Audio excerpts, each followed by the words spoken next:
সব কেড়ে নিয়েছে সর্বগ্রাসী আগুন। স্বামীহারা রেনু বেগমের মাথা গোঁজার আশ্রয়টুকু আজ নেই। খোলা আকাশের নিচেই কাটছে রাত দিন। এগুলো আমার সবই পড়ছে বাবা, এনি আমার সবই পড়ছে, এনি আমার সবই, যেগুলো সব আমার পড়ছে মা। রেনুর মতো সবই হারিয়েছেন হালিমা বেগম। আগুনে শুধু ঘরই পুড়ায়নি তার, পুড়িয়েছে সারা জীবনের সঞ্চয়। আমার কিচ্ছু নাই মায়া, আমরা ঘরে এনে ঢুকতেই পারি না, আমরা একটা জিনিস সবাই করতে পারি না। পুড়ে ছাই হয়ে যাওয়া করাইল বস্তিতে এখন কেবলই কান্না আর আহাজারি। থাকা তো দূরে থাক, এখন খাওয়া পড়া নিয়েই তাদের যত দুশ্চিন্তা। মাল ছাপা গেছে, টাকা পয়সা গেছে, রেখে গেছে, এখন খাওয়া থাকা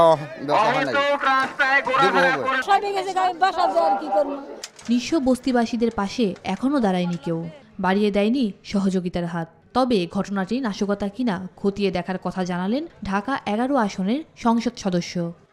আমরা এই 500-600 ক্ষতিগ্রস্ত লোকরে আমাদের প্রোভাইড করা এবং আমাদের রিহ্যাবিলিটেশন করা এটা কোনো কঠিন ব্যাপার না।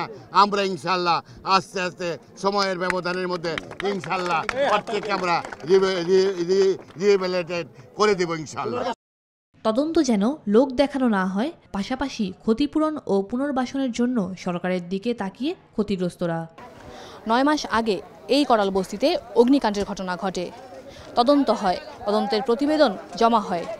সেই প্রতিবেদনের আলোকে এই অবৈধ গ্যাস এবং বিদ্যুতের সংযোগ বিষয়ে কি কোনো ব্যবস্থা হয়েছে?